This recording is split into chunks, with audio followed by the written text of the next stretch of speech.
2019 has been a great year for me here on YouTube, thanks in no small part to the phenomenal support from all of my viewers, and I'm sure that 2020 will be even better. So to end the year on a high, I thought I'd share with you the good and the bad from my trips this year in the 2019 Blake Edgington Airborne Awards. And as with last year's video, I will of course share some bloopers with you at the end of this video. Now, all of the awards are based on my experiences, and if you have a different opinion, please do let me know in the comment section. I love to see your feedback. Also, if this is the first time you've seen one of my videos, please do subscribe and hit the notification bell so you never miss a future upload. But without further delay, let's get going.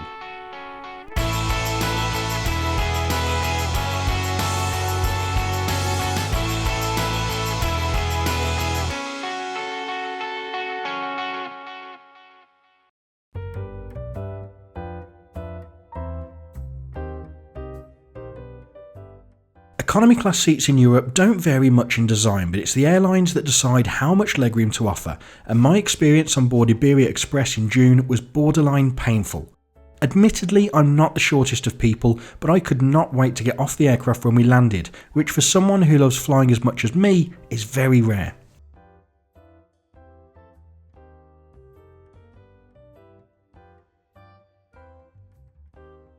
Two seats really stood out in this category. The new seat on KLM 737 was a favourite, but with some help from Mrs Airborne, who is always right, I gave the win to Delta. The experience on this flight was superb, and the seat was key to this. Good legroom, a smart design, and the excellent entertainment system on a domestic flight meant that Delta simply had to win.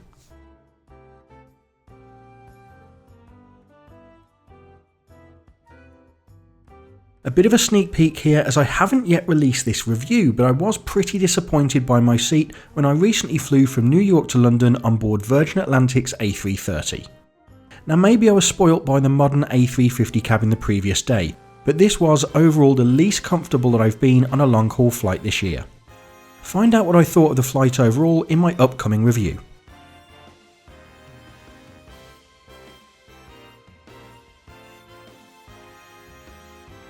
The aircraft itself probably helped. I mean, who doesn't love flying up a deck on the A380? But the economy class seat on Emirates is superb. Plenty of legroom, extra storage by the windows on the upper deck, as well as charging, and nice little touches such as the toy that doubles as a drinks holder make this the best seat that I've experienced in economy on a wide-body aircraft.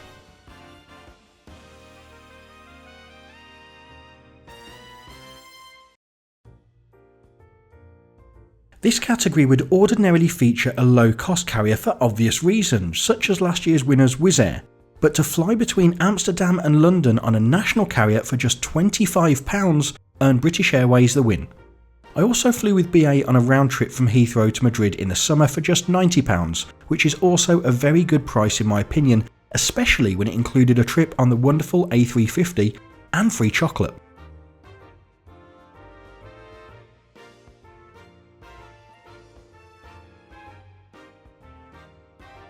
Okay, so this one's kind of a no-brainer.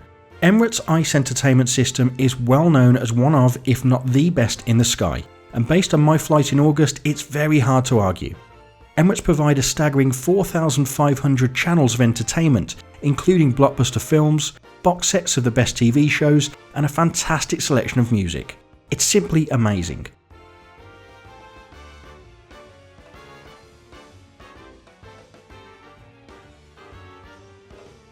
While it wasn't included in the price of my flight, the breakfast on board a flight from Vienna to Paris with Austrian Airlines back in February was worth every penny. Firstly, there was almost too much food even for me. The plating was beautiful and the quality of the food itself was top notch too. I really can't recommend booking a Dough & Co meal on your next flight with Austrian Airlines enough.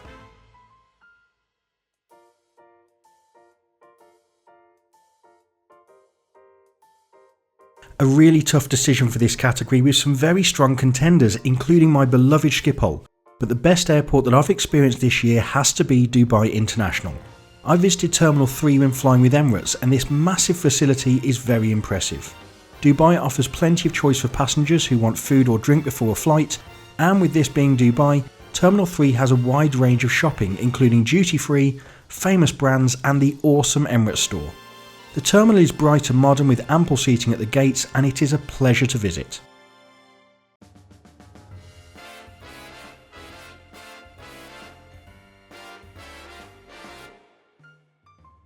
I've flown with KLM a few times since starting this channel and I've always been impressed by how friendly the cabin crew are generally, but on a flight to Amsterdam in July I had my best experience yet.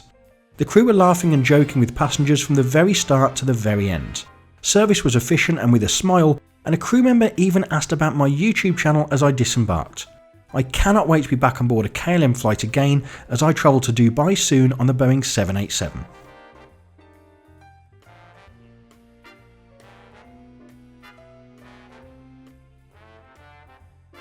I know I've already criticised the Iberia Express seat in this video, but if you've seen my review which is linked in the description, you'll know that there was plenty not to like about this flight. I won't go into too much detail here, other than to say that the only positive I wrote in my notes was that the price of the food and drink was pretty reasonable.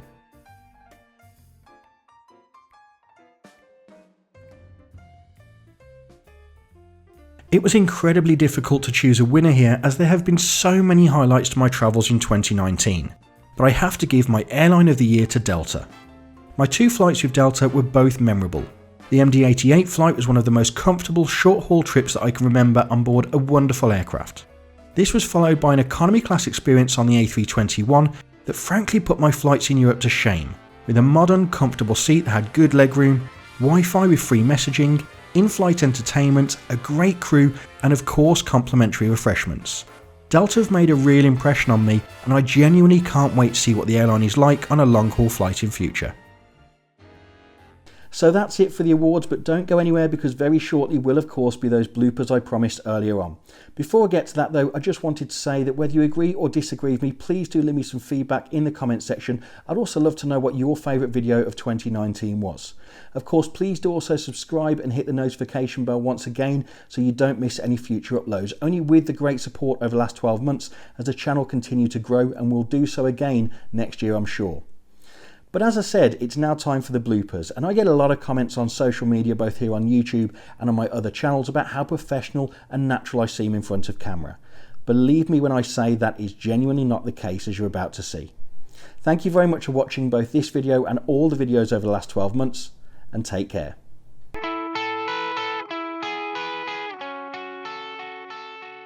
Kicking it off in Paris. It's always nice to have a free upgrade when you check in. Went to grab my boarding card, there was an error, so I went to see a member of the ticket desk. I'm here at the Hyatt Regency Hotel by Dubai Creek, starting off another few days. No, you're talking like nonsense now. You're a simpleton, aren't you? I hate you. And that's the thing that I find about Alitalia. I've forgotten what I was going to say.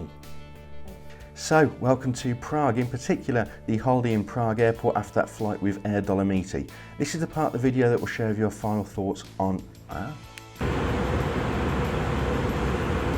I'm at London Heathrow Airport, about to hop on board my first time with Virgin Atlantic to New York. Let's get going. Better. And if I'm here in Atlanta, there can be only one airline that I'm travelling with today. That is, of course, This, of course, is the part of the video that I share with you my final thoughts on today's experience. And I want to start by saying that, as I mentioned in last week's video, starting off at Miami Airport, and I did say before I got tired.